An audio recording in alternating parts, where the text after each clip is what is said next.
Son ex-mari la traitait de grosse. Ses mots dégoulinaient de la même cruauté qu'elle avait endurée pendant 10 ans. Il pensait voir une femme qui s'était laissée aller. Un vestige pathétique de la vie qu'il avait abandonnée. Il voulait la briser, lui rappeler qu'elle ne valait rien sans lui. Ce qu'il ne pouvait pas voir, c'était le secret qu'elle protégeait de toutes ses forces. Il ne savait pas qu'elle était enceinte de l'enfant d'un des milliardaires les plus puissants du pays. Il pensait regarder un fantôme de son passé. Mais il était sur le point de découvrir que sa véritable histoire ne faisait que commencer. L'odeur des grains de café torréfiés et des pâtisseries trop sucrées apportait habituellement à Olivia un sentiment de calme. C'était un petit luxe abordable, dans une vie qui en avait été dépouillée. Mais aujourd'hui, la douceur écœurante dans l'air du café ne faisait qu'accentuer la nausée dans son estomac. C'était une compagne constante ces derniers temps. Un rappel du secret qu'elle gardait de toutes ses forces. À 4 mois, son corps commençait à la trahir. Le pull ample qu'elle avait choisi ce matin semblait plus serré qu'elle ne l'aurait souhaité. C'était une douce prison de laine qui ne pouvait pas tout à fait cacher le léger gonflement de son ventre. Elle était sur le point de payer son café au lait décaféiné quand la voix a fendu le brouhaha matinal du café. Une voix qu'elle n'avait pas entendue depuis 6 mois. Pourtant, c'était une voix qui pouvait encore lui donner la chair de poule. « Tiens, regardez qui voilà. » Olivia se figea, la main suspendue au-dessus de son portefeuille. Ce n'était pas possible. Pas ici, pas maintenant. Elle se retourna lentement, son cœur battant contre ses côtes comme un oiseau piégé. Il était là, David, appuyé contre le comptoir. Il arborait ce même sourire narquois et exaspérant qu'il avait porté pendant la majeure partie de leurs 10 ans de mariage. Pour elle, il était exactement le même, impeccablement vêtu d'un costume sur mesure qui coûtait probablement plus cher que son loyer. Ses cheveux sombres étaient parfaitement coiffés. Elle voyait le même beau visage, marqué par une cruauté qu'elle ne connaissait que trop bien, qui vacillait dans ses yeux bleus. Il la parcourut du regard, un acte d'évaluation lent et délibéré. Elle se sentit comme un spécimen sous un microscope. Ses yeux s'attardèrent sur son ventre, et son sourire narquois s'élargit en un ricanement. « Tu te laisses aller, Liv. Je t'ai toujours dit que ces virées à la boulangerie finiraient par te rattraper. Tu as l'air à l'aise. » Le mot flottait dans l'air, épais et suffocant. À l'aise. Dans le vocabulaire de David, c'était synonyme de négligée, de peu séduisante, et pire que tout, de grosse. C'était le même mot qu'il avait utilisé quand elle était trop épuisée par ses 2 emplois pour soutenir ses entreprises ratées. Elle n'avait pas eu la force de s'habiller pour ses clients. C'était le même mot qu'il lui avait murmuré à l'oreille après qu'elle eut abandonné ses rêves d'ouvrir une petite galerie d'art. Elle voulait devenir l'épouse parfaite et solidaire qu'il exigeait. Ses joues brûlèrent d'une honte familière, une réponse conditionnée qu'elle méprisait. Un instant, elle fut transportée dans leur appartement stérile et minimaliste. Elle se revit passer d'innombrables nuits devant le miroir, à pincer sa peau. Elle entendait sa voix dans sa tête, lui disant qu'elle n'était pas assez bien. Mais alors, une petite sensation de battement au plus profond de son ventre la ramena au présent. C'était une étincelle de vie, une promesse secrète. Ce n'était plus seulement son corps. Elle n'était plus seulement la femme que David avait passé une décennie à essayer de briser. Redressant le dos, elle croisa son regard, forçant dans sa voix un calme qu'elle ne ressentait pas. « David, quelle surprise. Vraiment ?» demanda-t-il, se détachant du comptoir et s'approchant d'un pas. Il sentait le parfum cher et l'arrogance. « C'est une petite ville. J'ai entendu dire que tu étais toujours dans le coin, à joindre les 2 bouts, à travailler dans cette petite librairie. Quelle poésie. De propriétaire de galerie à employé au salaire minimum. Sacrée dégringolade. Chaque mot était une fléchette soigneusement visée, conçue pour blesser. Il savait que son rêve de posséder une galerie avait été la première chose qu'elle avait sacrifiée pour lui. Il l'avait encouragé à le faire, qualifiant cela de passe-temps et non de véritable carrière. « J'aime mon travail, dit-elle, la voix tendue. C'est calme, les gens sont gentils. Contrairement à toi, laissa-t-elle sous-entendre. C'est ça, ricana-t-il, ses yeux balayant à nouveau son corps. On dirait que tu t'es un peu trop habitué à la vie tranquille. Tu devrais faire attention à ça. Une femme seule doit soigner les apparences. On ne sait jamais qui on peut rencontrer. » Il se pencha, sa voix baissant jusqu'à un murmure conspirateur. « Bien que dans ce pull, je suppose que ce ne sera personne d'important. » L'insulte était si profondément personnelle, si typique de David, qu'elle semblait presque irréelle. Il était un maître de la pique subtile, de l'humiliation publique déguisée en conseil amical. Il ne voulait pas seulement la blesser, il voulait la diminuer, lui rappeler que dans son monde, elle n'était et ne serait jamais rien. Il la voyait comme son projet raté. Une femme qu'il avait modelée puis rejetée quand elle ne servait plus ses intérêts. Leur divorce avait été son idée, une affaire rapide et brutale. Il lui avait clairement fait comprendre qu'elle était une source d'embarras, un poids qui l'empêchait d'atteindre le succès qu'il était si certain de mériter. Pendant une seconde à couper le souffle, Olivia ressentit l'envie primaire de lui crier la vérité. Elle voulait effacer ce regard suffisant de son visage avec le seul fait qui briserait toute sa perception d'elle. Ce n'est pas de la graisse, espèce d'imbécile arrogant. Je suis enceinte. Mais elle ne pouvait pas. Ce n'était pas ses affaires. Et plus important encore, le père de son enfant était un homme dont le monde était si éloigné de l'univers mesquin de David que les deux pouvaient à peine exister sur la même planète. Expliquer son lien avec Alexander Sterling serait impossible. Et inviter le poison de David dans cette partie fragile et belle de sa vie était impensable. Alexander. La simple pensée de son nom était comme un bouclier. Sa gentillesse, sa force tranquille, la façon dont ses yeux ne contenaient que de la chaleur quand il la regardait. Il ne l'avait jamais fait se sentir petite. Il avait touché les cicatrices que David avait laissées sur son âme et n'avait pas bronché. Il l'avait trouvée belle, non pas malgré ses défauts perçus, mais à cause de la force qu'il voyait en elle. Puisant dans ce souvenir, Olivia adressa à David un petit sourire aux lèvres pincées. « Merci pour le conseil, David, mais je suis heureuse. Je n'ai pas besoin de soigner les apparences pour qui que ce soit. » Elle se tourna vers le barista, paya son café au lait et s'éloigna, sentant ses yeux brûler son dos à chaque pas. Elle ne se retourna pas lorsque la porte du café se referma derrière elle avec un tintement. Elle prit une profonde inspiration tremblante, sa main se posant instinctivement sur son ventre. La rencontre l'avait laissée tremblante, mais pas brisée. Cette fois, il n'avait pas gagné. Il avait jeté ses pierres les plus acérées, mais elles avaient rebondi sur une armure qu'il ne savait pas qu'elle possédait. Il pensait regarder une ex-femme seule et vaincue qui s'était laissée aller. Il n'avait aucune idée qu'il regardait une femme qui portait l'enfant d'un milliardaire. Et pour la première fois depuis très longtemps, Olivia sentit une vague de pouvoir qui lui appartenait entièrement. David était un fantôme d'une vie passée. Son avenir ne faisait que commencer. Le trajet jusqu'à la petite librairie indépendante où elle travaillait était habituellement un baume pour l'âme d'Olivia. Elle aimait les bâtiments historiques en briques du quartier français de Charleston. Elle aimait l'odeur du jasmin de Caroline, qui s'accrochait aux clôtures en fer forgé, et le doux cliquetis des calèches. Mais après la rencontre avec David, les rues familières semblaient différentes, hantées par les fantômes de leur passé commun. Chaque coin de rue recelait un souvenir, un rappel de la vie qu'elle avait autrefois crue sienne. Elle se souvenait d'avoir arpenté ces mêmes rues, la main nichée au creux du bras de David.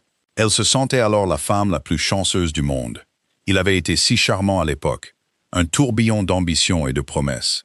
Il avait dépeint l'image d'un avenir glorieux avec elle à ses côtés, l'épouse élégante et cultivée d'un entrepreneur à succès. Elle, une talentueuse diplômée en histoire de l'art avec une passion ardente et un petit héritage, avait été captivée.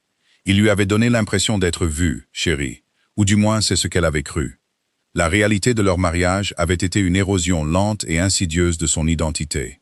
Ça n'a pas commencé par une cruauté évidente, mais par de petites manipulations, presque imperceptibles. Son rêve d'ouvrir une galerie d'art contemporain fut la première victime. « C'est trop risqué, Liv », avait-il dit, son ton empreint d'une sollicitude condescendante qu'elle avait prise pour de l'amour. « Laisse-moi d'abord lancer ma start-up technologique. Une fois que nous serons stables, tu pourras jouer avec ton petit passe-temps. » Alors, elle avait attendu. Elle avait utilisé son héritage, non pas pour louer un espace de galerie, mais pour financer son entreprise. Elle a payé leur appartement, magnifiquement décoré, mais émotionnellement stérile. Elle a acheté les vêtements de marque qu'il insistait pour qu'elle porte pour impressionner ses investisseurs potentiels. Elle est devenue son accessoire, son système de soutien, l'assistante non rémunérée qui organisait sa vie, tandis que la sienne était mise en attente. Le déséquilibre de pouvoir était subtil au début. Il contrôlait les finances, balayant ses questions d'un revers de la main. « Ne t'inquiète pas pour ça, ma jolie, » disait-il. Il a commencé à critiquer ses amis, ses vêtements, ses opinions. Il le faisait avec un sourire, le présentant comme un conseil utile. « Cette robe est un peu criarde, tu ne trouves pas ? Tu as une telle beauté classique. Tu n'as pas besoin de crier pour attirer l'attention. » Bientôt, elle se retrouva à ne s'habiller qu'en couleur sobre, à ne parler que lorsqu'on lui adressait la parole lors de ses dîners d'affaires. Sa personnalité autrefois vibrante s'estompait en une pâle imitation de la femme qu'il voulait qu'elle soit. Les piques verbales sur son poids avaient commencé après l'échec de sa première entreprise. Il avait besoin de quelqu'un à blâmer, et elle était la cible la plus proche. Cela a commencé par des commentaires sur les courses qu'elle achetait, puis s'est intensifié avec des remarques sur sa silhouette devant leurs amis. Il lui tapotait le ventre de manière enjouée lors des fêtes et disait « On dirait que quelqu'un a bien profité de ses desserts », faisant rire la foule pendant qu'elle mourait un peu à l'intérieur. Elle avait commencé à sauter des repas, à courir jusqu'à ce que ses jambes lui fassent mal, essayant désespérément de retrouver le corps qu'il avait jugé inacceptable. Mais ce n'était jamais assez. Les exigences changeaient constamment. Il ne critiquait pas son corps. Il attaquait son esprit. La fin était venue rapidement. Après que sa deuxième entreprise eut fait faillite, emportant avec elle le reste de son héritage, il annonça qu'il la quittait. Il lui a dit qu'elle était un boulet à son cou, que son manque d'ambition l'avait tiré vers le bas. Il a emballé ses costumes coûteux et l'a laissée dans l'appartement qu'il ne pouvait plus se permettre. Il ne lui a laissé qu'une montagne de dettes et une estime de soi brisée. Les mois qui suivirent furent un brouillard de chagrin et d'humiliation. Elle avait trouvé le travail à la librairie, un havre de paix rempli de l'odeur du papier vieilli et du poids réconfortant des histoires. C'est là, cachée parmi les étagères de poésie et de littérature classique, qu'elle avait commencé à se reconstruire. Et c'est là qu'elle avait rencontré Alexander Sterling. Il n'avait pas l'air d'un milliardaire. Il était entré un mardi après-midi pluvieux, vêtu d'un simple t-shirt gris et d'un jean foncé. Ses cheveux blonds foncés étaient humides à cause du temps. Il avait cette sorte d'intensité tranquille qui faisait qu'on le remarquait sans qu'il le demande. Il cherchait une rare première édition d'un recueil de Walt Whitman. Olivia, amoureuse de Whitman, avait engagé la conversation avec lui. Ils avaient parlé pendant près d'une heure de poésie, d'art, de la beauté tranquille d'un jour de pluie à Charleston. Il n'a jamais mentionné son nom ni ce qu'il faisait. C'était juste un homme aux yeux bienveillants et à l'âme douce qui écoutait vraiment ce qu'elle avait à dire. Il est revenu la semaine suivante et la semaine d'après. Leurs conversations sont devenues plus longues, plus personnelles. Elle s'est surprise à lui parler de son mariage raté, de la galerie dont elle avait rêvé, du sentiment d'être invisible. Il ne l'a jamais plainte. Au lieu de cela, il la regardait avec un profond respect qu'elle n'avait pas ressenti depuis des années. Il faut une force particulière pour survivre à quelque chose comme ça et être encore capable de trouver de la beauté dans un poème, lui a-t-il dit, la voix douce. Ce n'est qu'après leur troisième rencontre fortuite qu'il s'est présenté correctement. Il lui avait tendu une carte, son nom gravé dans une écriture simple et élégante. Alexander Sterling. Elle ne l'avait pas reconnu au début. Ce n'est que plus tard, lorsque sa curiosité a pris le dessus et qu'elle l'a cherché en ligne, que la vérité l'a frappé avec la force d'un coup de poing. Sterling Industries, immobilier, technologie, philanthropie. Il était l'un des hommes les plus riches et les plus discrets du pays, avec un immense domaine historique juste à l'extérieur de Charleston. Elle avait été terrifiée. Elle s'était presque convaincue de ne plus le revoir, certaine qu'elle était dépassée. Elle pensait qu'un homme comme lui ne pourrait jamais être sincèrement intéressé par une femme comme elle. Mais il s'était de nouveau présenté à la librairie, un regard plein d'espoir dans les yeux, et elle avait accepté de dîner avec lui. Ce premier rendez-vous fut une révélation. Il la traitait non pas comme une conquête, mais comme une égale. Il lui a demandé son avis sur son dernier projet philanthropique. Il a écouté attentivement ses idées pour promouvoir les artistes locaux, et a ri à ses blagues. Quand elle avait nerveusement avoué à quel point sa richesse l'intimidait, il était devenu sérieux. « Olivia, avait-il dit, tendant la main sur la table pour couvrir la sienne, c'est ce que je fais. Ce n'est pas qui je suis.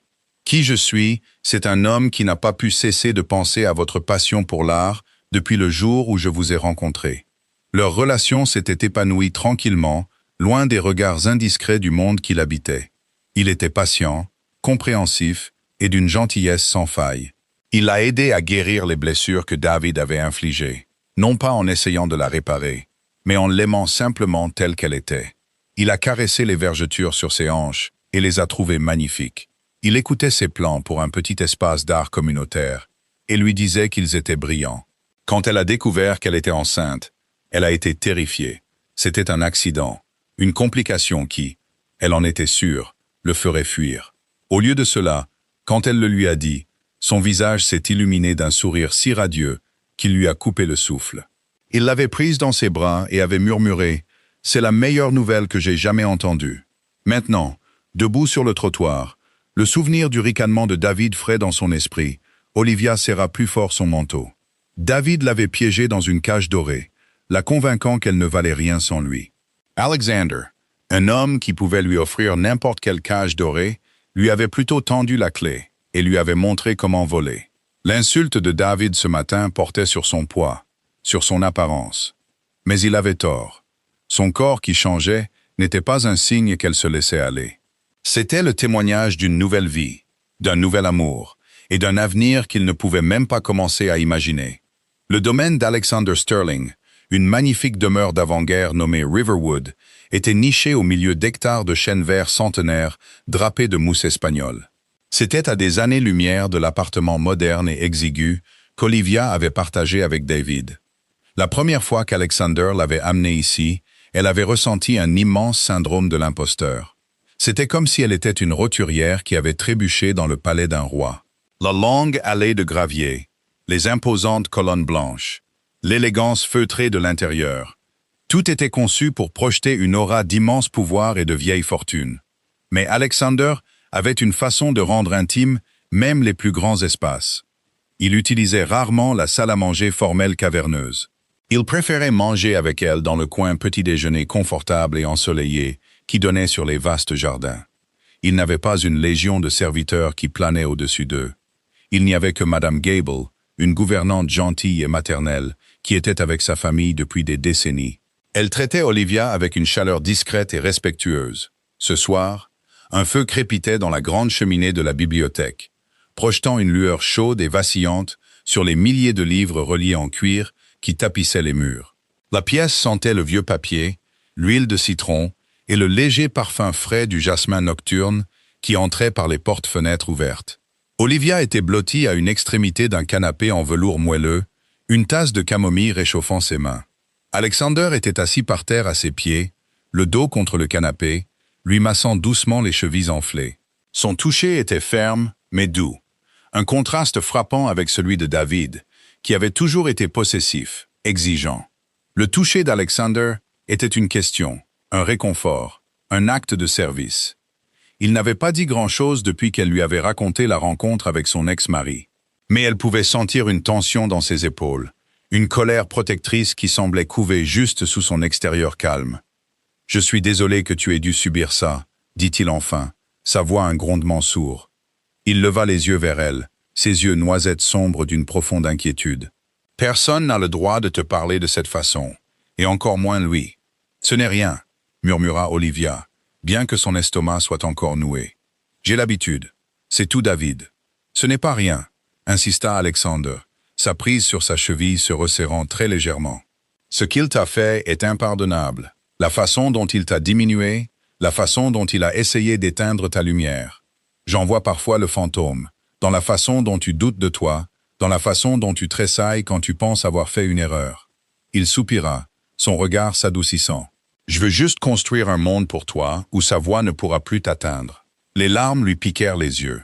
Il la voyait si clairement, comprenait les blessures invisibles qu'elle portait encore. Avec David, elle avait toujours eu l'impression de devoir jouer un rôle, d'être une version parfaite et sans défaut d'elle-même.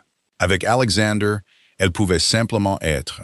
Elle pouvait être fatiguée ou nauséeuse ou triste, et son affection pour elle ne faiblissait jamais. Elle posa sa tasse et se laissa glisser par terre pour s'asseoir à côté de lui, posant sa tête sur son épaule. Il passa immédiatement un bras autour d'elle, la serrant contre lui. « Il a juste une façon de me taper sur les nerfs », avoua-t-elle, la voix chargée d'émotion. « Il m'a traité de grosse, Alex, et pendant une horrible seconde, je l'ai cru. J'ai oublié ça, dit-elle en posant une main sur son ventre. Et tout ce que je pouvais ressentir, c'était cette vieille honte. » Alexander se tourna, sa main couvrant la sienne. « C'est la plus belle chose au monde, » murmura-t-il, son pouce caressant le dos de sa main. « Tu es la plus belle femme du monde. Tu portes notre enfant. » Il n'y a rien de plus puissant ou de plus incroyable que ça. David est un homme petit et amer, et ses mots n'ont aucun sens. Elle savait qu'il avait raison, mais le conflit psychologique était immense. Une décennie de conditionnement ne pouvait pas être effacée en quelques mois.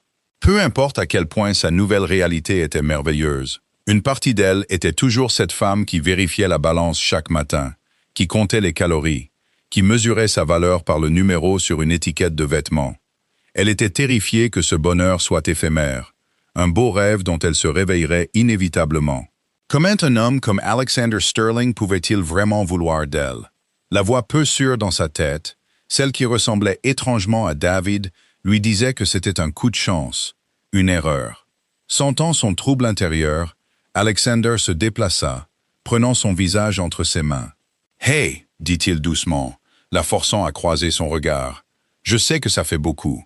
Mon monde n'est pas simple, et je sais que tu es inquiète, mais j'ai besoin que tu me croies quand je te dis que toi et ce bébé êtes les choses les plus importantes dans ma vie. Rien ni personne ne vous touchera jamais. Je te le promets. » Sa sincérité était un baume puissant. Elle se pencha et l'embrassa. Un baiser profond et reconnaissant qui transmettait tous les mots qu'elle ne pouvait pas dire. C'était son sanctuaire, ici même dans ses bras. Mais même dans ce moment parfait, une ombre persistait au bord de sa conscience. Le monde d'Alexander était peut-être un sanctuaire, mais il avait aussi des murs, et elle savait très peu de choses sur ce qui se trouvait au-delà. C'était un homme extrêmement discret. Il parlait peu de sa famille, si ce n'est pour dire que sa relation avec son père était compliquée. Il avait des rivaux en affaires, des gens dont les noms apparaissaient dans les gros titres à côté d'accusations d'offres publiques d'achat hostile et d'espionnage industriel. La semaine dernière encore, alors qu'ils déjeunaient dans un café tranquille, une femme s'était approchée de leur table. Elle était d'une beauté stupéfiante, vêtue de vêtements de marque avec un air de perfection froide et polie. Son nom était Catherine DeWitt, et le regard qu'elle avait lancé à Olivia était empli d'un venin pur et sans mélange. Elle avait parlé à Alexander à voix basse et pressante, mentionnant son père et une fusion qui était en danger. Alexander avait été poli mais ferme, la congédiant rapidement. Quand Olivia avait demandé qui elle était, il avait simplement dit « la fille d'un associé ». Ce n'est pas important. Mais cela avait semblé important. Cela avait semblé être un avertissement.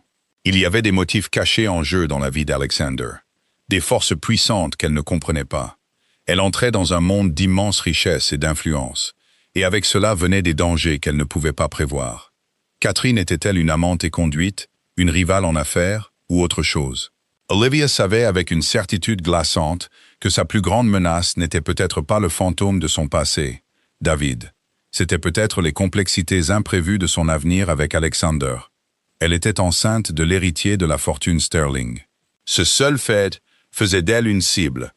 Pour l'instant, elle repoussa la peur, se concentrant sur la chaleur solide des bras d'Alexander autour d'elle, le battement régulier de son cœur contre son oreille. Il était son protecteur, son partenaire. Ensemble, ils pouvaient tout affronter. Mais alors qu'elle fermait les yeux, l'image du regard froid et calculateur de Catherine DeWitt lui revint en mémoire. David avait essayé de briser son esprit avec des mots. Elle avait le sentiment terrifiant que les acteurs du monde d'Alexander jouaient un jeu beaucoup plus dangereux. La vie d'Olivia s'installa dans une bulle paisible, ignorant béatement la tempête qui se préparait à l'horizon. Alexander faisait de plus en plus partie de son quotidien. Il avait commencé à venir la chercher à la librairie le soir, et il faisait de longues promenades le long de la baie, regardant les dauphins jouer dans le port au coucher du soleil.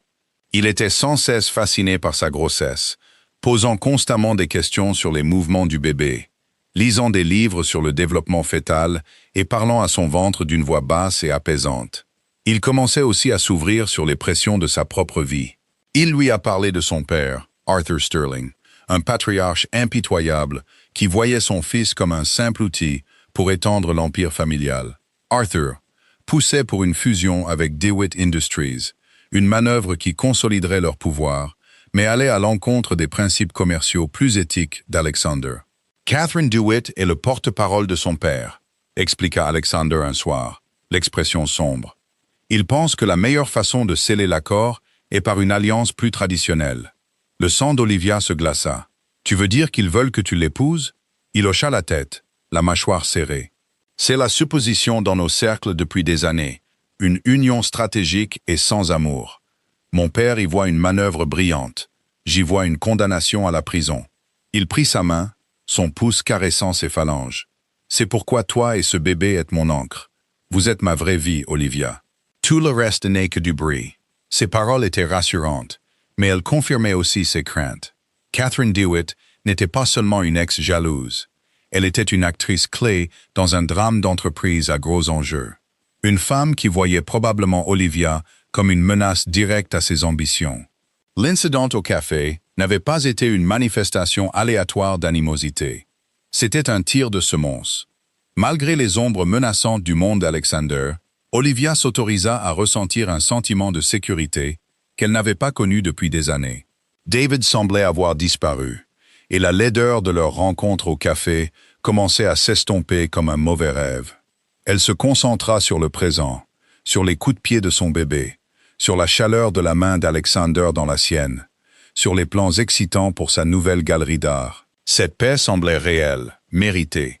Elle passait un jeudi de congé dans le petit studio qu'elle gardait encore, un espace qui lui était entièrement propre. C'était son sanctuaire, loin de la grandeur de Riverwood, un endroit où elle pouvait encore se sentir comme la personne qu'elle était avant Alexander. Elle dessinait des plans pour son espace d'art de rêve, une combinaison de galeries, d'ateliers et de cafés, quand son téléphone vibra. Elle jeta un coup d'œil à l'écran, s'attendant à ce que ce soit Alexander. C'était un texto d'un numéro inconnu. Son front se plissa en lisant les mots. « Nous devons parler. Je sais tout. Retrouve-moi au parc du front de mer dans 1 heure. Viens seul. » Il n'y avait pas de signature, mais un éclat de glace lui traversa les veines. Elle n'en avait pas besoin. Le ton froid et autoritaire était sans équivoque celui de David. « Je sais tout. » La bulle paisible qu'elle avait si soigneusement construite vola en éclats en un instant. Les mots sur l'écran semblaient se graver dans l'esprit d'Olivia. « Je sais tout. » Savait-il pour le bébé? Comment le pouvait-il? Elle avait été si prudente. Une terreur sourde et grandissante commença à s'installer dans son estomac. L'ignorer n'était pas une option. David n'était pas du genre à faire des menaces en l'air. S'il n'obtenait pas ce qu'il voulait, il passerait à la vitesse supérieure. Il trouverait un moyen de la joindre à la librairie, ou pire, à Riverwood. Elle devait l'affronter, ne serait-ce que pour protéger Alexander d'être entraîné dans son passé désordonné. 1 heure plus tard, elle le trouva assis sur un banc surplombant la rivière Cooper, le soleil de l'après-midi scintillant sur ses cheveux parfaitement coiffés. Il avait l'air calme, maître de lui, comme un prédateur attendant sa proie. Il ne se leva pas à son approche, se contentant de la regarder avec une lueur froide et triomphante dans les yeux. « Olivia, dit-il, sa voix douce comme de la soie, tu as l'air maternelle, ça te va bien. » Ces mots confirmèrent ses pires craintes. Il savait. « Comment ?» demanda-t-elle, sa voix à peine un murmure. Elle refusa de s'asseoir à côté de lui, se tenant devant lui comme une accusée devant un juge. Il fit un geste vague. « J'ai mes méthodes. Tu n'es pas aussi doué pour cacher les choses que tu le penses. Alexander Sterling, je dois admettre que je suis impressionné. Je t'ai sous-estimé. » Il marqua une pause, laissant la déclaration en suspens. Ou peut-être que je l'ai surestimé. Il doit avoir un faible pour les cas sociaux. L'insulte était destinée à la déstabiliser, à lui rappeler sa place à ses yeux. Mais la peur d'Olivia était rapidement remplacée par une fureur froide et protectrice. Il ne s'agissait plus seulement d'elle. Il s'agissait de son enfant. « Que veux-tu, David ?» demanda-t-elle, sa voix gagnant en force. « Ce que je veux ?» Il rit. Un son court et sans humour. « C'est la question à $1 million, n'est-ce pas? Ou dans ton cas, la question à $1 milliard. » Il se leva enfin, tournant lentement autour d'elle. « Voici la situation telle que je la vois. Toi, mon ex-femme discrète et sans prétention, tu portes l'héritier de l'une des plus grandes fortunes de la côte Est. Un héritier, pourrais-je ajouter, qui a été conçu hors mariage. C'est une petite situation délicate pour un homme aussi privé qu'Alexander Sterling. Les tabloïds s'en donneraient à cœur joie. Un milliardaire célibataire met enceinte une employée de librairie. Ça sonne bien, tu ne trouves pas? » Son estomac se noua. Il exposait son plan de chantage avec une précision glaçante.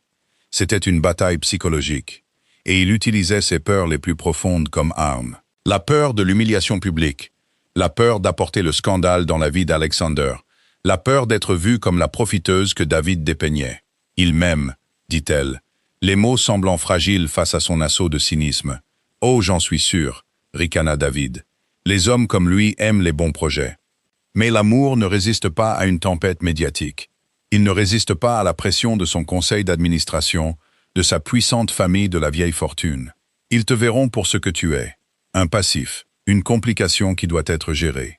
Il s'arrêta devant elle, son visage à quelques centimètres du sien. « Mais je peux être la solution », murmura-t-il, sa voix prenant un ton conspirateur. « Je suis l'ex-mari. Je peux être le tiers respectable et concerné. Je peux t'aider à naviguer dans tout ça. Nous pouvons présenter un front uni. » Olivia le regarda, déconcertée. « Un front uni? De quoi parles-tu? » « Je parle de notre avenir. Ton avenir. L'avenir du bébé, » dit-il. Une énergie frénétique dans les yeux. « Tu es complètement dépassé, Liv. Tu ne sais pas comment jouer dans cette ligue. Mais moi, si. Tu as besoin de moi pour te protéger, pour représenter tes intérêts. » L'audace de sa proposition était à couper le souffle.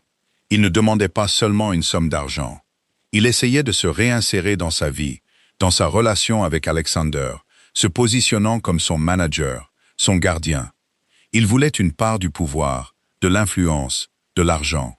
Il le voyait, elle et son enfant à naître, comme son billet pour le monde qu'il avait toujours convoité. C'était l'acte ultime d'opportunisme parasitaire. « Tu es fou !»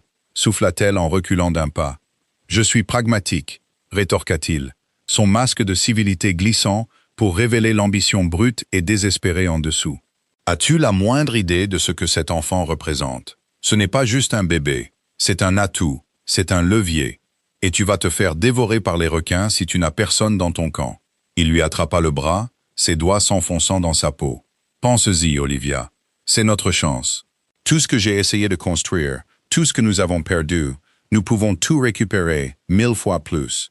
Tu dois juste être intelligente. Tu dois me laisser t'aider. » Son contact fut comme une décharge électrique, la transportant à toutes les fois où il l'avait attrapée, poussée, intimidée pour la soumettre. Mais elle n'était plus cette femme. La vie qui grandissait en elle, l'amour qu'elle ressentait de la part d'Alexander. Ils avaient forgé en elle une nouvelle colonne vertébrale d'acier. Elle arracha son bras de sa prise. « Non », dit-elle, sa voix résonnant avec une finalité qui les surprit tous les deux. « Tu ne me toucheras pas, tu ne t'approcheras pas de mon enfant, et tu ne nous utiliseras pas pour te sortir du trou que tu as creusé pour toi-même. Tu fais une erreur, siffla-t-il, le visage déformé par la rage. Tu es naïve. Je peux te protéger ou je peux t'exposer. Le choix t'appartient. Ce n'est pas un choix, dit Olivia, son regard inébranlable. C'est une menace, et je n'ai plus peur de toi, David. Tu n'as rien que je veuille. Tu n'es rien pour moi. Elle se tourna et s'éloigna, son cœur martelant contre ses côtes. Elle ne savait pas s'il bluffait ou s'il irait vraiment voir la presse. Elle savait seulement que capituler devant lui n'était pas une option. Il ne l'avait pas seulement menacée, il avait menacé son enfant. Il avait regardé la chose la plus précieuse de sa vie et n'y avait vu qu'un atout, un pion dans son jeu pathétique. Alors qu'elle s'éloignait à la hâte, une question terrifiante résonnait dans son esprit. Quelle serait la prochaine action de David? Et comment pourrait-elle combattre un homme qui connaissait toutes ses faiblesses parce que c'était lui qui les avait créées? Olivia sentit un tremblement de peur dans ses mains tout le long du chemin du retour à Riverwood. Elle trouva Alexander dans la bibliothèque, et la vue de lui, calme et solide à la lueur du feu, suffit à faire s'effondrer son sang-froid. Dans un torrent de larmes et de mots hésitants, elle lui raconta tout. Le texto de David, la rencontre au parc, le chantage, la proposition dégoûtante qu'il la gère, elle et le bébé. Alexander écouta sans l'interrompre, son expression se durcissant en un masque de fureur froide qu'elle n'avait jamais vu auparavant. Il resta parfaitement immobile, son bras un poids solide et réconfortant autour d'elle, mais elle pouvait sentir la rage qui émanait de lui. Quand elle eut fini, la voix étranglée par les sanglots, il lui releva doucement le menton pour la regarder. « Merci de me l'avoir dit, » dit-il, sa voix basse et stable. « Tu as fait ce qu'il fallait. Tu as été incroyablement courageuse. »« Je suis tellement désolée, Alex, » murmura-t-elle, de nouvelles larmes coulant sur ses joues. « Je ne voulais pas amener ça dans ta vie. Il va aller voir la presse. Je sais qu'il le fera. Il va tout gâcher. »« Chut !» la calma-t-il, essuyant ses larmes avec son pouce. « Écoute-moi, il ne va rien gâcher. Il n'est qu'une mouche qui se cogne contre une vitre, Olivia. Ennuyeux, mais finalement impuissant. Tu n'as pas apporté un problème dans ma vie. Tu y as apporté une lumière. C'est mon combat maintenant, aussi. Il parla avec une certitude si absolue que ses sanglots commencèrent à se calmer. Dans son monde à elle, une menace comme David était un événement catastrophique. Dans le sien, cela semblait n'être qu'une variable à contrôler. Il insista pour qu'elle monte prendre un bain chaud, promettant qu'il s'occuperait de tout. Olivia était trop épuisée et émotionnellement vidée pour discuter. Alors qu'elle se prélassait dans la baignoire, elle ressentit un profond sentiment d'impuissance. Elle avait placé cet énorme et horrible problème entre les mains d'Alexander, lui faisant entièrement confiance. Pourtant, elle n'avait aucune idée de ce qu'il pouvait bien faire. Elle ne pouvait pas imaginer un monde où un homme comme David pouvait être réduit au silence si facilement. Plus tard dans la nuit, alors qu'elle était allongée dans leur lit, elle entendit le faible murmure de sa voix depuis son bureau au bout du couloir. Les mots étaient inintelligibles, mais le ton était calme, décidé et absolument froid.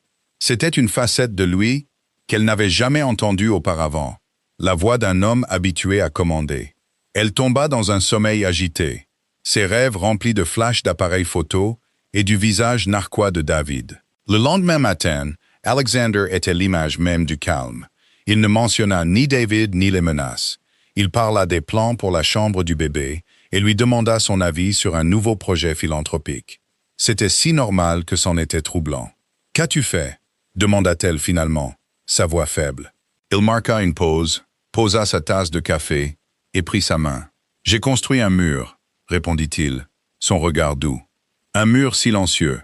Il ne t'importunera plus. Et c'est tout ce qu'il dit. Il n'y eut pas de détails, pas d'explication sur ses méthodes. Elle devait simplement lui faire confiance. Les jours qui suivirent furent silencieux. Son téléphone resta muet. Aucun journaliste n'apparut à la librairie. Aucun titre scandaleux ne fit surface en ligne. David Prescott cessa tout simplement d'exister dans son monde. C'était à la fois terrifiant et profondément réconfortant. Elle ne pouvait pas voir les murs de la forteresse qu'Alexander avait construite autour d'elle, mais elle pouvait en sentir les effets. Elle était en sécurité. Pour la première fois, elle commença à comprendre la nature de son pouvoir. Il n'était pas bruyant ou tape à l'œil. Il était silencieux, invisible et absolu.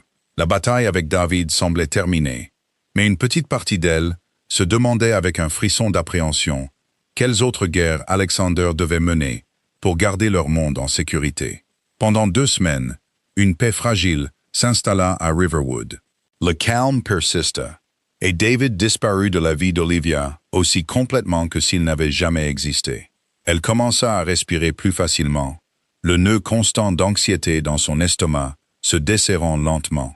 Elle s'autorisa à croire que le pire était passé, qu'ils avaient surmonté la tempête. Elle et Alexander tombèrent dans un rythme domestique confortable. Ils passaient leur soirée à assembler un berceau dans la chambre du bébé, une belle pièce aérée peinte d'un vert sauge doux, avec une fresque peinte à la main du paysage local sur un mur. Olivia se sentit enfin assez en sécurité pour s'adonner aux joies simples de sa grossesse, choisissant de minuscules grenouillères et débattant des prénoms avec Alexander. L'espace d'art dont elle rêvait commençait également à prendre forme. Alexander avait, par surprise, acheté pour elle un petit et charmant bâtiment en briques dans le quartier historique. Il ne le lui avait pas simplement donné. Il l'avait fait partenaire majoritaire dans une nouvelle société, insistant pour que ce soit son entreprise, sa vision. Pour la première fois, elle ressentit un sentiment de but et d'autonomie qui n'avait rien à voir avec le fait d'être la femme de David ou la partenaire d'Alexander. C'était à elle seule. Mais la paix était une illusion, une mer calme avant un ouragan. La véritable menace n'avait pas été vaincue. Elle était simplement restée en embuscade. Le catalyseur fut un grand gala de charité organisé par la Fondation Sterling. Alexander avait été réticent à ce qu'elle y assiste, voulant la protéger des regards indiscrets et des commérages vicieux de son cercle social. Mais Olivia avait insisté. Elle était fatiguée de se cacher. Elle était la mère de son enfant, et elle refusait d'être gardée comme un secret. Elle voulait se tenir à ses côtés, non pas comme une employée de librairie avec qui il s'encanaillait, mais comme sa partenaire. Elle choisit sa robe avec soin, une robe taille empire sur mesure d'un vert émeraude profond, qui complimentait son ventre arrondi sans le cacher. Pour la première fois, elle montrait sa grossesse au monde, et cela ressemblait à une déclaration de force. Au moment où ils entrèrent dans la salle de bal de l'hôtel Charleston Place, un silence s'abattit sur la foule. C'était comme si l'air avait été aspiré de la pièce. Olivia pouvait sentir des centaines de pères d'yeux sur elle, leur regard un mélange de choc, de curiosité et de désapprobation non dissimulée. Elle vit les chuchotements échangés derrière les flûtes de champagne, les regards insistants, les regards froids et calculateurs. C'était bien plus intimidant qu'elle ne l'avait imaginé. La main d'Alexander était une présence chaude et stable au creux de son dos, la guidant à travers la foule. Il saluait les gens avec une froideur polie et détachée. Son langage corporel était un message clair. « Elle est avec moi. Elle est intouchable. » Il se dirigeait vers la terrasse quand une silhouette leur barra le chemin. C'était Catherine DeWitt, ressemblant à une reine des glaces dans une robe argentée scintillante. Son sourire était acéré et prédateur. À côté d'elle se tenait un homme plus âgé, d'apparence redoutable, avec des yeux froids et calculateurs et un air d'autorité absolue. Olivia le reconnut instantanément d'après les photos. Arthur Sterling, le père d'Alexander. « Alexander », dit Arthur, sa voix un grondement sourd qui commandait l'attention. Il ignora complètement Olivia, son regard fixé sur son fils. « Tu te donnes en spectacle. »« Père », répondit Alexander, sa propre voix baissant à un ton dangereusement calme. « Voici Olivia Shaw. » Les yeux d'Arthur Sterling se posèrent sur Olivia pendant une fraction de seconde, son expression d'un dédain total. C'était un renvoi si profond que c'était comme être effacé. Il se tourna de nouveau vers Alexander. « Nous devons parler, maintenant. Tout ce que tu as à me dire, tu peux le dire devant Olivia, » déclara Alexander, son bras se resserrant de manière protectrice autour d'elle. Un sourire cruel se dessina sur les lèvres de Catherine. « Oh, je pense que ça concerne Olivia, » dit-elle, sa voix dégoulinant d'une fausse douceur. « Dis-lui, Arthur. Dis-lui ce que tes enquêteurs ont découvert sur son précieux petit secret. » Alexander se raidit. « De quoi parles-tu » Le regard d'Arthur était comme du granit. « Nous savons pour l'ex-mari, Alexander. Nous savons pour le chantage. » Il fit un pas délibéré plus près, sa voix baissant pour qu'ils soient les seuls à entendre. « Nous savons que le passé sordide de cette femme a failli amener un scandale public sur le pas de notre famille. Un scandale que tu as étouffé. » Olivia sentit le sang quitter son visage. Il savait. Mais comment? Les actions d'Alexander avaient été si discrètes. « Et ce n'est pas tout, » intervint Catherine, ses yeux pétillants de malice alors qu'elle portait le coup de grâce. « Il semble que son ex-mari, M. Prescott, ait eu un soudain revirement de fortune. Son cabinet de conseil vient de décrocher un investissement majeur de la part de DeWitt Industries. » Le monde bascula sur son axe. Tout s'emboîta avec une clarté horrifiante. David n'avait pas simplement disparu, il avait été acheté. Catherine et Arthur avaient trouvé son point faible, la seule personne au monde qui lui en voulait, et ils l'avaient armé. Ils l'avaient payé, non pas pour qu'il se taise, mais pour qu'il leur fournisse des informations. Toute la confrontation dans le parc, le chantage. Il était possible que tout cela ait été une mise en scène, une performance conçue pour tester la réaction d'Alexander, pour voir jusqu'où il était prêt à aller pour la couvrir. La trahison de David n'était pas seulement la sienne. Elle avait été sponsorisée, orchestrée par les personnes mêmes qui se tenaient devant elle. « Tu es impliqué avec lui », lança Alexander à Catherine, sa voix bouillonnant d'une rage si froide qu'elle en était terrifiante. « Les affaires sont les affaires », dit Catherine avec un haussement d'épaule. C'était un homme désespéré, et les hommes désespérés sont si utiles. Il nous a tout raconté. Comment elle t'a piégé? Comment il a essayé de te prévenir? C'était un mensonge. Une version tordue et venimeuse de la vérité, conçue pour tout empoisonner. Ils ne l'attaquaient pas seulement elle.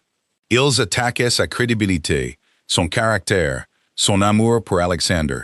Ils la dépeignaient comme une profiteuse manipulatrice, un passif, une tache sur le nom des Sterling. « Cela ne change rien, » dit Alexander, sa voix comme de la glace. « Cela change tout, » tonna Arthur Sterling, son contrôle finissant par céder. « Je n'aurai pas l'héritage de cette famille liée à une chasseuse de fortune avec un escroc pour ex-mari.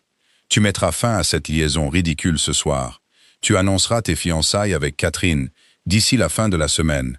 Comme prévu, l'enfant pourra être généreusement pourvu, mais il ne portera pas le nom de Sterling. » La cruauté de ses paroles était stupéfiante. Il parlait de son bébé comme s'il s'agissait d'une dépense professionnelle à gérer, d'un problème à payer et à cacher. C'était le vrai visage de leur monde. Un monde de serpents dorés, où l'amour était une faiblesse, et les enfants des atouts. C'était un monde qui mâcherait Olivia, et la recracherait sans une seconde pensée. Elle regarda Alexander, et pour la première fois, elle vit le poids de la cage dorée dans laquelle il était né.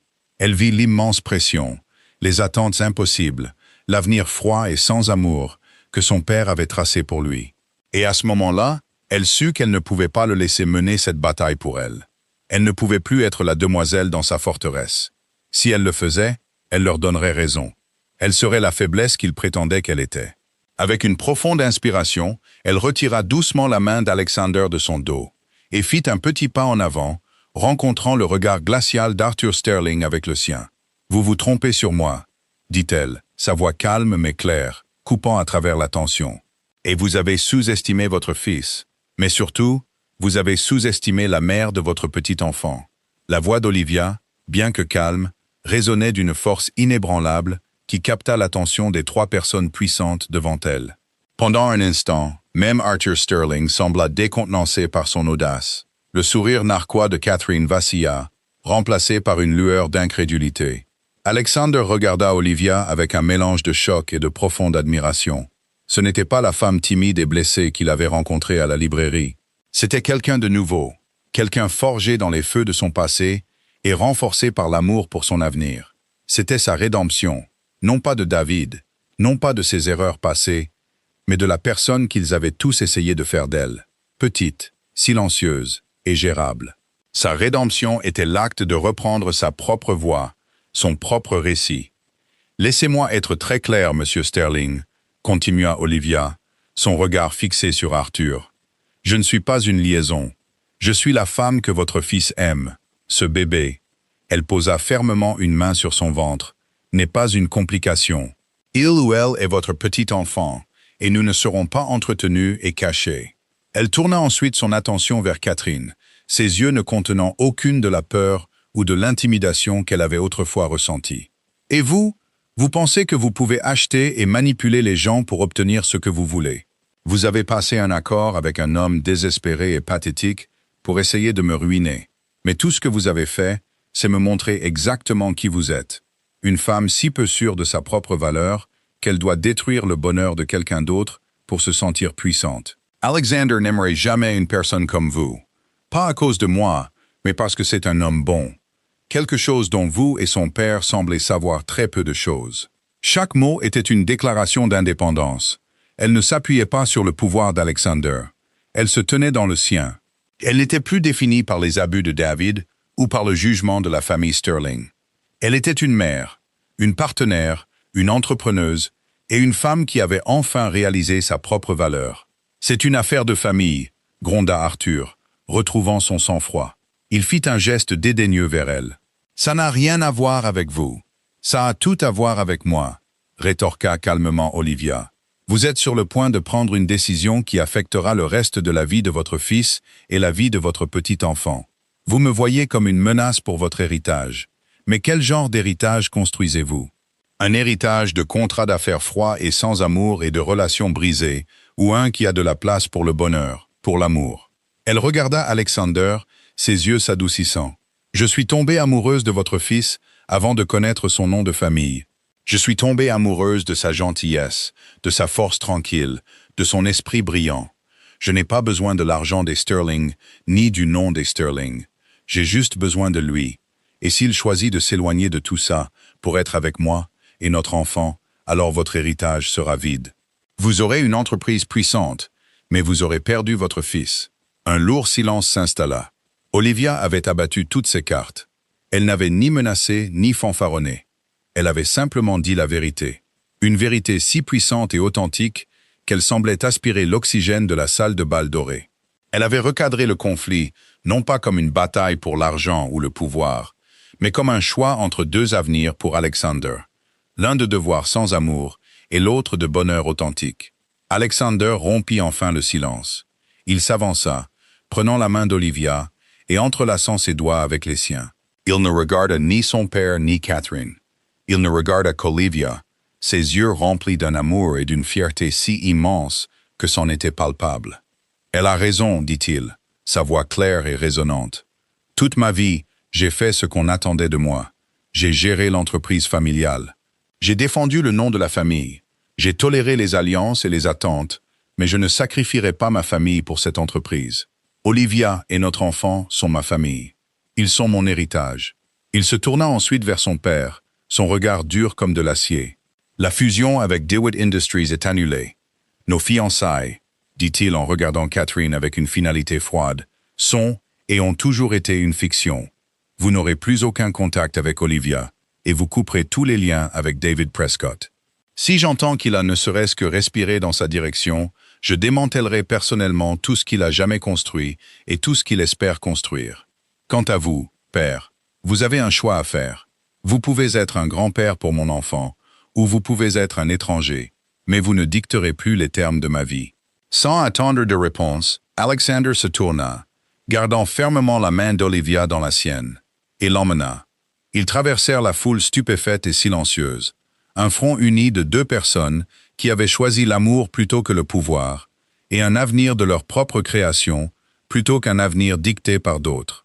Ils ne se retournèrent pas. Alors qu'ils sortaient dans l'air frais et parfumé au jasmin de la nuit, Olivia appuya sa tête contre l'épaule d'Alexander, une seule larme de bonheur traçant un chemin sur sa joue. La bataille était terminée. Il y aurait des retombées, bien sûr. Elle savait qu'Arthur Sterling n'était pas un homme qui acceptait la défaite à la légère, mais cela n'avait plus d'importance. Ils avaient affronté les serpents dorés dans leur propre tanière et en étaient sortis. Non seulement indemnes, mais plus forts.